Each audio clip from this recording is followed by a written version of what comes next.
Archives at the Albuquerque Museum. I'm Jill Hartke, Curator of Digital Collections. And I'm Carlo Ortega, the Curatorial Assistant of Digital Collections. Today, we're going to look at the different ways in which you can do research in a photo archives. We're also going to give you some tips about researching archival collections. Before we begin, it's important to understand the types of sources you'll be researching. You've got primary and secondary sources, and it's important to understand the difference. A primary source is a first-hand account of a topic. When you go to an archive or a special collections library, these are the items that you often need to request from the librarian or the archivist, like personal letters or diaries or photographs.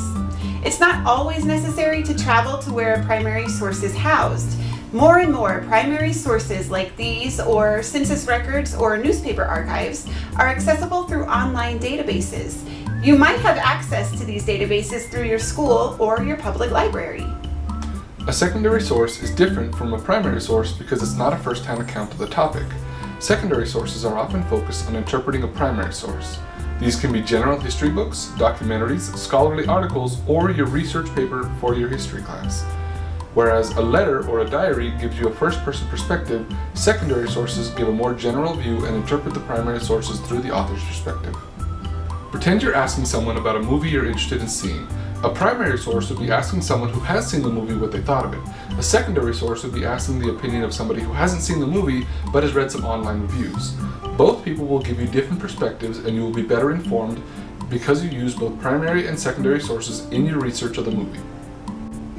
Okay, with those two sources defined, let's take a look at the materials available to you in the Albuquerque Museum's Photo Archive. The photo archives at the Albuquerque Museum are open during the week for you to visit. Just knock on the door and we'll welcome you in. Or you can make an appointment to come and visit. Within the research room, you have access to primary and secondary sources. Photographs are primary sources because you're looking at a scene as the photographer saw it. Those aren't the only primary sources within the photo archive collection. We also have oral history interviews and video footage. Our research room includes city directories, another primary source, and vertical files, which sometimes include primary sources like letters or first-hand newspaper accounts of an event. We also have secondary sources available within the photo archives research room. We have books on broad topics related to Albuquerque's history, and many of our photographs have been used to illustrate the text. Keep this in mind when you're researching at an archive. You aren't the first one to do so, and there might be secondary sources in the room that relate exactly to the topic you're interested in. The city directories are some of our most used resources within the research room. It's a valuable primary source because it's a sort of census record for the city of Albuquerque. Instead of every 10 years like the federal census, we have these city directories that were done annually. So you can trace who lived in Albuquerque from around 1884 until the end of the 20th century, over 100 years of data. These show you who lived in the city and where, plus what they did for work, what businesses were around at the time, the racial makeup of a neighborhood, and more. It's the evolution of Albuquerque, and it's all in these books. Here are some online resources that are either freely available to you or that you might be able to reach through your public school or library. The Library of Congress has a prints and photographs division that offers thousands of photographs from the collection available for downloading and researching. This is government owned, so you can access these photos freely. The Library of Congress also provides a website for researching old newspapers from all over the United States. It's called Chronicling America. You can search by event, date, place, and more. Again, it's free to use.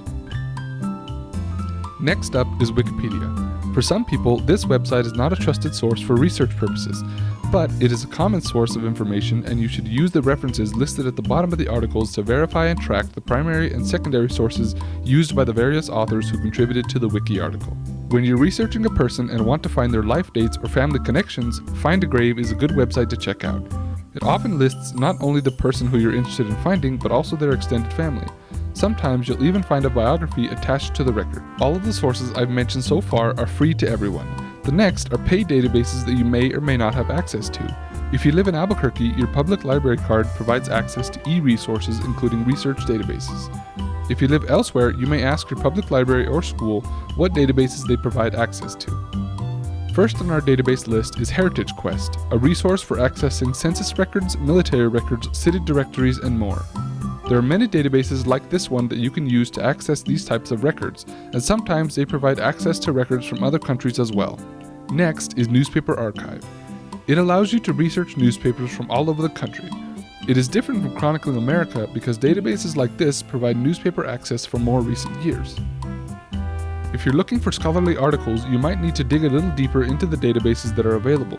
There are databases that cater to particular research fields, so ask your local library what databases they provide access to in order to determine if the database is a good match for your research topic.